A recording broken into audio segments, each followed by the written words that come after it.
Today I begin a new life. Today I shed my old skin which hath, too long, suffered the bruises of failure and the wounds of mediocrity. Today I am born anew, and my birthplace is a vineyard where there is fruit for all. Today I will pluck grapes of wisdom from the tallest and fullest vines in the vineyard, for these were planted by the wisest of my profession who have come before me, generation upon generation. Today I will savor the taste of grapes from these vines, and verily I will swallow the seed of success buried in each. A new life will sprout within me. The career I've chosen is laden with opportunity, yet it is fraught with heartbreak and despair. And the bodies of those who have failed, were they piled one atop another, would cast a shadow down upon all the pyramids of the earth. Yet I will not fail as the others, for in my hands I now hold the charts, which will guide me through perilous waters to shores which only yesterday seemed but a dream. Failure no longer will be my payment for struggle. Just as nature made no provision for my body to tolerate pain, neither has it made any provision for my life to suffer failure. Failure, like pain, is alien to my life. In the past I accepted it as I accepted pain. Now I reject it, and I am prepared for wisdom and principles which will guide me out of the shadows into the sunlight of wealth, position, and happiness, far beyond my most extravagant dreams, until even the golden apples in the garden of Hesperides will seem no more than my just reward. Time teaches all things to him who lives forever, but I have not the luxury of eternity. Yet within my allotted time I must practice the art of patience, for nature acts never in haste. To create the olive, king of all trees, 100 years is required. An onion plant is old in 9 weeks. I have lived as an onion plant. It has not pleased me. Now I would become the greatest of olive trees, and in truth the greatest of salesmen. And how will this be accomplished? For I have neither the knowledge nor the experience to achieve greatness, and already I have stumbled in ignorance and fallen into pools of self-pity. The answer is simple. I will commence my journey unencumbered with either the weight of unnecessary knowledge or the handicap of meaningless experience. Nature already has supplied me with knowledge and instinct far greater than any beast in the forest, and the value of experience is overrated, usually by old men who think not wisely and speak stupidly. In truth, experience teaches thoroughly, yet her course of instruction devours man's years, so the value of her lessons diminishes with the time necessary to acquire her special wisdom. The end finds it wasted on dead men. Furthermore, experience is comparable to fashion. An action that proved successful today will be unworkable and impractical tomorrow. Only principles endure, and these I now possess, for the laws that will lead me to greatness are contained in the words of these scrolls.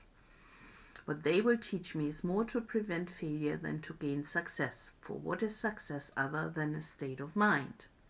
Which two among 1,000 wise men will define success in the same words? Yet failure is always described but one way. Failure is man's inability to reach his goals in life, whatever they may be.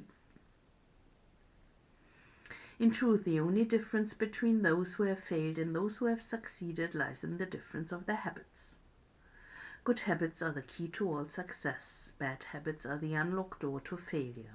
Thus the first law I will obey, which precedeth all others, is, I will form good habits and become their slave. As a child I was slave to my impulses. Now I am slave to my habits. As are all grown men, I have surrendered my free will to the years of accumulated habits, and the past deeds of my life have already marked out a path which threatens to imprison my future. My actions are ruled by appetite, passion, prejudice, greed, love, fear, environment, habit. And the worst of these tyrants is habit. Therefore, if I must be a slave to habit, let me be a slave to good habits. My bad habits must be destroyed and new forests prepared for good seed. I will form good habits and become their slave. And how will I accomplish this difficult feat? Through these scrolls it will be done. For each scroll contains a principle which will drive a bad habit from my life and replace it with one which will bring me closer to success. For it is another of nature's laws that only a habit can subdue another habit.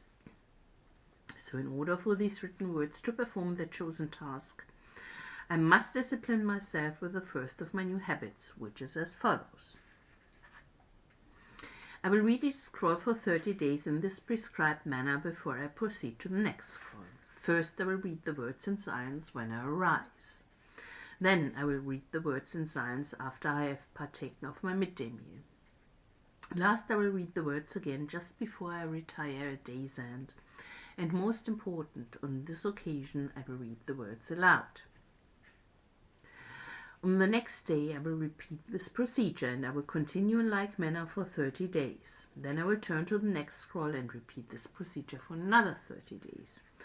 I will continue in this manner until I have lived with each scroll for 30 days and my reading has become habit. And what will be accomplished with this habit? Herein lies the hidden secret of all men's accomplishments. As I repeat the words daily, they will soon become a part of my active mind, but more important, they will also seep into my other mind, that mysterious source which never sleeps, which creates my dreams and often makes me act in ways I do not comprehend. As the words of these scrolls are consumed by my mysterious mind, I will begin to wake each morning with a vitality I have never known before. My vigor will increase, my enthusiasm will rise. My desire to meet the world will overcome every fear I once knew at sunrise. And I will be happier than I ever believed it possible to be in this world of strife and sorrow. Eventually, I will find myself reacting to all situations which confront me as I was commanded in the scrolls to react. And soon these actions and reactions will become easy to perform, for any act with practice becomes easy. Thus a new and good habit is born, for when an act becomes easy through constant repetition, it becomes a pleasure to perform.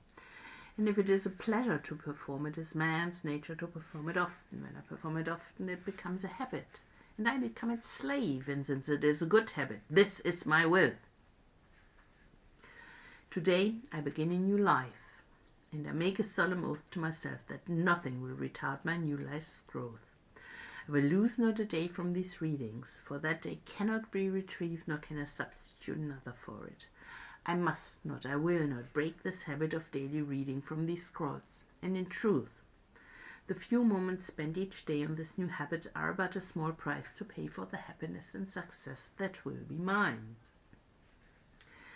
As I read and reread the words in the scrolls to follow, never will I allow the brevity of its scroll nor the simplicity of its words to cause me to treat the scroll's message lightly.